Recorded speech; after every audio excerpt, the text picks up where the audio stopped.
టేబుల్స్కి వెళ్తాం. టేబుల్స్లో మీకు ఇలాగైనా చూస్ చేసుకోవచ్చు, లేదా ఇన్సర్ట్ టేబుల్ అని ఉంటుంది చూడండి. క్లిక్ చేయండి ఇన్సర్ట్ పైన. ఇన్సర్ట్ పైన క్లిక్ చేస్తానే ఇక్కడ నెంబర్ ఆఫ్ కాలమ్స్ ఎన్ని కావాలి, నెంబర్ ఆఫ్ రోస్ ఎన్ని కావాలి అని అడుగుతుంది. మీరు ఇక్కడ టైప్ చేసుకోవచ్చు. సపోజ్ నాకు 10 rows 10 columns కావాలి, ఎంట్రీ చేసేయమ్మా. ఓకే చేస్తానే మీకు ఇలాగా ఇన్సర్ట్ అయిపోతుంది. టేబుల్స్ వచ్చేసాయా? ఇప్పుడు నేను సపోజ్ ఇక్కడ డీటెయిల్స్ ఆఫ్ ద స్టూడెంట్స్ అని రాస్తాను. డీటెయిల్స్ ఆఫ్ ది స్టూడెంట్స్ అని ఇస్తాను. ఇక్కడ నేను ట్యాబ్ ఇస్తే నెక్స్ట్ కాలం నెక్స్ట్ సెల్కి వెళ్తుంది. ఇలాగ ట్యాబ్ ఇస్తే నెక్స్ట్ సెల్కి వెళ్తుంది. లేదా అప్ అండ్ డౌన్ యారోస్ కూడా యూజ్ చేసుకోవచ్చు, లెఫ్ట్ రైట్ యారోస్ని కూడా యూజ్ చేసుకోవచ్చు. క్లియరా? ఇప్పుడు నేను ఇక్కడ SL number, suppose name of the student, so ఇట్లా మనం రాసుకున్నాం కదా, నేము, ఫాదర్స్, లేదా మార్క్స్, సో మ్యాథ్స్, సైన్స్, ఇట్లా సబ్జెక్ట్స్ పెట్టుకుంటాం కదా.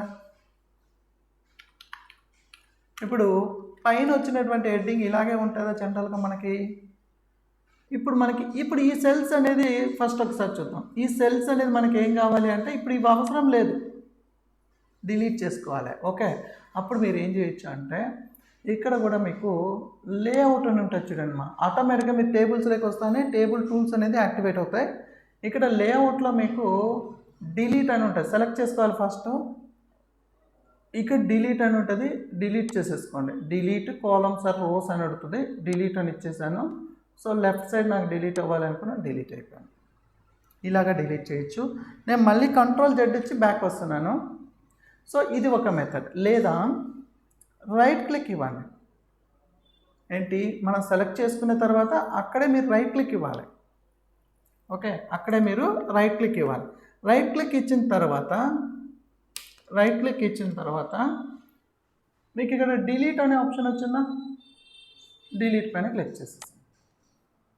సో ఇట్లా 2 waysలో మీరు ఏ విధంగానే డిలీట్ చేసుకోవచ్చు. ఇప్పుడు నా క్వశ్చన్ ఏంటి, పైన ఏదైతే 4-5 cells అడిషనల్గా ఉన్నాయి, మనకు అలాగే ఉండకూడదు. అవన్నీ కూడా ఒకే సెల్గా కన్వర్ట్ అవ్వాలి. అప్పుడు మీరు ఏం చేస్తారు అంటే ఈ సెల్స్ ఏవైతే మీకు సింగిల్ సెల్గా కన్వర్ట్ అవ్వాలో అవన్నీ కూడా మౌస్తో డ్రాగ్ అండ్ డ్రాప్ చేసుకొని సెలెక్ట్ చేసుకోండి. లేదా షిఫ్ట్ బటన్ ప్రెస్ చేసుకొని లెఫ్ట్ కానీ రైట్ ఆరో కానీ ఇచ్చేసేయండి.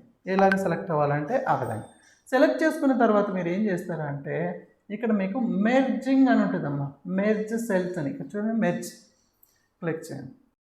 చూడండి సింగిల్ సెల్గా అయిపోయిందా, మెర్జ్ సెల్స్. సో సింగిల్ సెల్గా కంప్లీట్ అయిపోయింది అనమాట. ఓకే, ఇలాగ 2 or more సెల్స్ని ఒకే సెల్గా మనం కన్వర్ట్ చేయడాన్ని మనం ఏమంటాము అంటే మెర్జ్ సెల్స్ అని పిలుస్తాం అనమాట. ఓకే, ఇప్పుడు నేను ఇక్కడ హెడ్డింగ్ ఒకటే మెర్జ్ సెల్ చేశానమ్మా. సపోజ్ నాకు ఇక్కడ మెర్జ్ సెల్ చేయాలి. ఓకేనా, చూడండి ఇక్కడ నేను ఈ 2 cells కావాలి, లేదా ఈ 4 cells కావాలి, లేదా 6 cells కావాలి. ఇప్పుడు చూడండి అమ్మా, నేను ప్రతిసారి ఇలాగ లేఅవుట్కి వెళ్ళకుండా కూడా మీరు ఏం చేయొచ్చు, ఇక్కడ రైట్ క్లిక్ ఇవ్వండి అమ్మా. ఓకే, రైట్ క్లిక్ ఇస్తానే మీకు ఇక్కడ మెర్జ్ అని ఉంటుంది చూడండి ఆప్షన్, మెర్జ్ సెల్స్ అని ఉందా, క్లిక్ చేయండి. చూడండి ఇవన్నీ ఒక సెల్గా కన్వర్ట్ అయిపోయినాయా. ఓకే, ఇలాగ మీకు ఏ సెల్స్ కావాలన్నా ఆ సెల్స్ అన్నీ కూడా మెర్జ్ చేసుకోవచ్చు.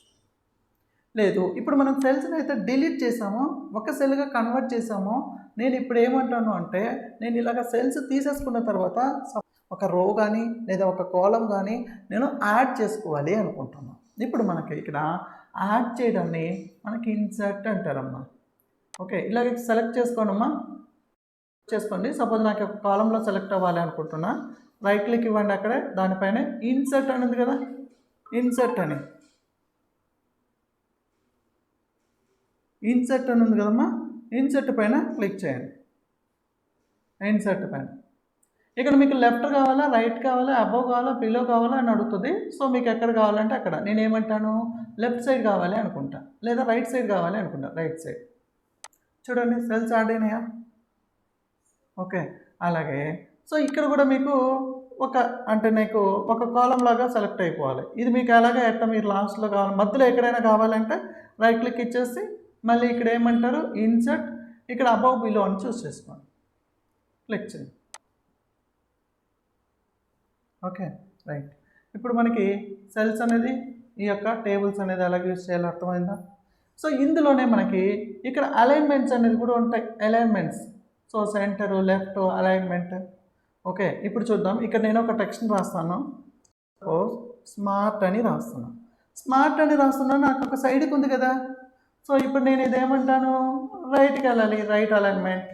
లెఫ్ట్కి వెళ్ళాలి, లెఫ్ట్ అలైన్మెంట్. ఇది మిడ్ అనమాట, మిడిల్లో ఇది లెఫ్ట్, రైట్, ఇది బాటంలో మీకు అలాగా అలైన్మెంట్స్ అనేది వస్తాయి అన్నమాట. ఓకే, ఈ టెక్స్ట్ యొక్క మీకు డైరెక్షన్ కూడా చేంజ్ చేసుకోవాలంటే ఇక్కడ లేఅవుట్లో టెక్స్ట్ డైరెక్షన్ అని ఉంటుంది చూడండి. క్లిక్ చేయండి, మీకు టెక్స్ట్ డైరెక్షన్ చేంజ్ అవుతుందా? మీకు ఏ డైరెక్షన్లో కావాలంటే ఆ డైరెక్షన్లో చేంజ్ అవుతుంది. మీరు మళ్ళీ మళ్ళీ క్లిక్ చేస్తే అది మీకు డైరెక్షన్ చేంజ్ అవుతూ ఉంటుంది అన్నమాట. రైట్, చూడండి ఏ ప్లేస్. ఇంకా మీరు ఇది అలైన్మెంట్స్ అనేది మీ చాయిస్. ఓకే, ఇది వచ్చేసి షార్టింగ్. అంటే నేను ఇంతకుముందు చెప్పాను, ఏంటి షార్టింగ్ అంటే ఆల్ఫాబెటికల్ ఆర్డర్లో కానీ లేదా అలాగ మీరు అరేంజ్ చేసుకోవాలంటే షార్టింగ్ అనేది చేంజ్ చేసేసుకోండి.